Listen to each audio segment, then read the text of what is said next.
Ajrak കളക്ഷൻസിലെ part 4 video ആണ് ഇത് വരുന്നത്. ഫസ്റ്റ് നമ്മൾ യെല്ലോ ചെയ്തു. പിന്നെ സെക്കൻഡ് ആൻഡ് തേർഡ് മെറൂൺ കളക്ഷൻസാണ് കണ്ടത്. ഇതൊരു IndiGo based colours. IndiGo based ആയിട്ട് വരുന്ന പ്രിന്റ്സ് ആണ് വന്നിരിക്കുന്നത്. ഇൻഡിഗോ മാത്രമല്ല അതിൽ മെറൂൺ ഉണ്ട്. പല കളേഴ്സ് വരുന്നുണ്ട്. ഇങ്ങനെ വരും. എന്നാലും ഒരു മെയിൻ കളർ എന്ന് പറയാൻ ഇൻഡിഗോ എന്ന രീതിയിൽ.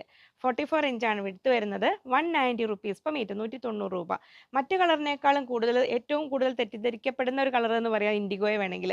അതായത് ഫസ്റ്റ് നമ്മൾ കുറച്ച് കാലം ഇങ്ങനെ കയ്യിലാക്കുമ്പോൾ തന്നെ നമ്മുടെ കയ്യിൽ ആ ഒരു ഇൻഡിഗോ കളർ വരും. അതതിൻ്റെ എക്സസ് കളർ വരുന്നത്. അതിനെക്കുറിച്ച് ഒട്ടും വറീഡ് ആവണ്ട.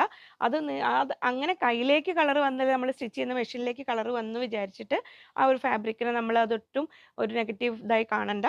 അതിന് നമ്മൾ ഫസ്റ്റ് വാഷിന് മുമ്പായിട്ടൊന്ന് കളർ ഗാർഡ് യൂസ് ചെയ്യുക. വളരെ കളർഫുൾ ആയിട്ട് ബ്രൈറ്റ് ആയിട്ട് നിൽക്കുന്ന ഫാബ്രിക് തന്നെയാണ് അജ്രക്ക് എന്ന് പറഞ്ഞാൽ. പിന്നെ ഒരു കോട്ടൺ ആണ്, അതിന് വേണ്ട നാച്ചുറൽ ഡൈ ചെയ്യുന്ന ഫാബ്രിക് ആണ്, അതിന് വേണ്ട കെയർ കൊടുത്തിട്ട് മെയിൻറ്റെയിൻ ചെയ്യുക. 44 ഇഞ്ചാണ് വിഡ്ത്ത് വരുന്നത്. 190 റുപ്പീസ് പെർ മീറ്റർ, 190 രൂപ. അജ്രക് കോട്ടൺ കളക്ഷൻസ് ആണ് നമ്മൾ കണ്ടുകൊണ്ടിരിക്കുന്നത്.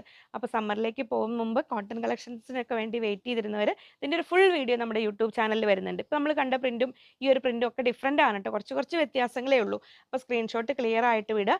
ഇങ്ങനെ വരുന്നു. അജ്രക് കോട്ടൺ കളക്ഷൻസ് ആണ് കണ്ടത്. ബ്ലോക്ക് പ്രിന്റ് ചെയ്തത് കൊണ്ട് നാച്ചുറൽ പ്രിന്റ് ആണ്. അപ്പോൾ ആ പ്രിന്റിങ്ങിലൊക്കെ ഒരു ഫിനിഷിംഗ് ഒരുപാട് നിങ്ങൾ പ്രതീക്ഷിക്കരുത്. ഇങ്ങനെയാണ് അജ്രക്കിൻ്റെ സ്റ്റൈൽ.